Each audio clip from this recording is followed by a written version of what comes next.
শ্রীমৎ সৌমেন্দ্রনাথ ব্রহ্মচারী স্মরণে এসএনবি ফাউন্ডেশনের উদ্যোগে সাড়ম্বরে পালিত হল 11তম বর্ষের ঋত ছন্দ ফেস্টিভ্যাল। দুদিনব্যাপী কলকাতার উত্তম মঞ্চে সাংস্কৃতিক অনুষ্ঠানের আয়োজন করা হয়। শেষ দিন অনুষ্ঠানে বিশিষ্ট শিল্পী হিসেবে উপস্থিত ছিলেন পণ্ডিত অনিন্দ্য চট্টোপাধ্যায়, পণ্ডিত পার্থসারথী এবং ডক্টর তন্ময় বোস। 2012 সালের 23 জুন প্রয়াত হন শ্রীমৎ সৌমেন্দ্রনাথ ব্রহ্মচারী। তারপর থেকে প্রত্যেক বছরই তাকে স্মরণ করা হয়।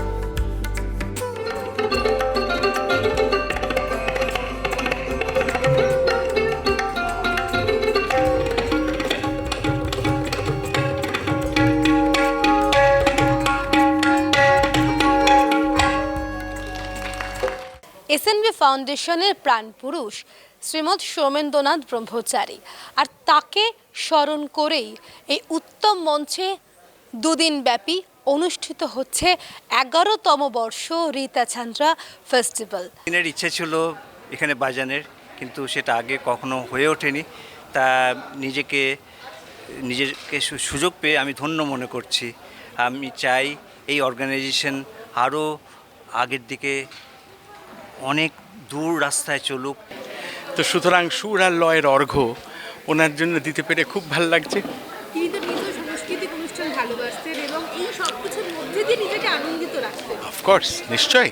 এবং সেই কারণেই উনি চলে যাওয়ার পরেও ওনার শিষ্যরা, ওনার ভক্তরা এরকম একটা পরম্পরা বজায় রাখছে।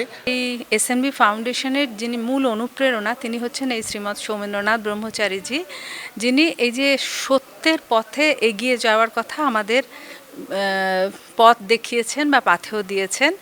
এই সত্য সঙ্গেই ঋত কথাটা জুড়ে আছে, সেই থেকেই আমরা এটার নাম দিয়েছি ঋতচ্ছন্দ। আচার্য সৌমেন্দ্রনাথ ব্রহ্মচারীর পূর্বাশ্রমের নাম ছিল শ্রী সৌমেন্দ্রচন্দ্র মুখোপাধ্যায়। ছাত্র জীবনে অত্যন্ত মেধাবী ছিলেন আচার্য সৌমেন্দ্রনাথ ব্রহ্মচারী।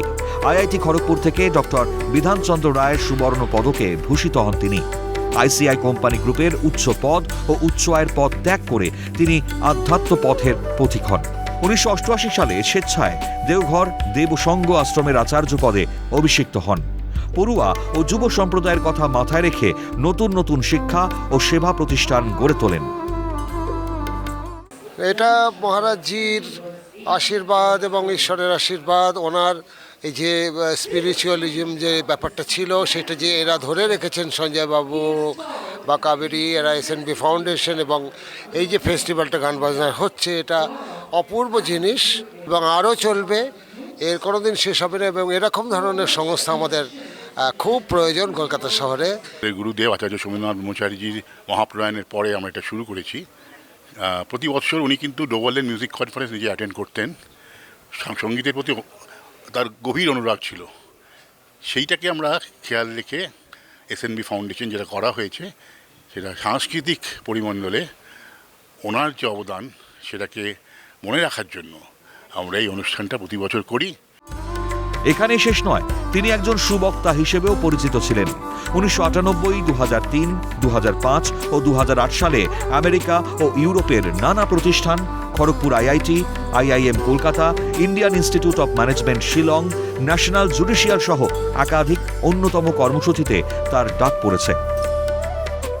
সিটিভিএন চ্যানেল একটা অসাধারণ মর্নিং প্রোগ্রাম করতে, যেটা আমরা অনেক বছর ধরে দেখি, আজও দেখি যখন রিপিট হয়। উনি অনেক মডার্ন হিন্দি গানকেও উনি সামনে এনেছেন। মানে ধরুন কোনো একটা তত্ত্বকথা বলছে, সেটার সঙ্গে মিলিয়ে উনি একটা গান করে উঠলেন। মানে এইটা একটা চমৎকার ব্যাপার। সঙ্গীত দিয়ে মানুষের কাছাকাছি, হৃদয়ের খুব কাছাকাছি পৌঁছে যাওয়া যায়। সেজন্য আমাদের এই প্ল্যাটফর্মটা বেসিক্যালি একটা স্পিরিচুয়াল প্ল্যাটফর্ম, হোলিস্টিক প্ল্যাটফর্ম এবং ভারতীয় সংস্কৃতিকে বয়ে নিয়ে যাওয়ার একটা ধারা। শ্রীমৎ সৌমেন্দ্রনাথ ব্রহ্মচারীকে স্মরণ করে শেষ হলো সাংস্কৃতিক অনুষ্ঠান।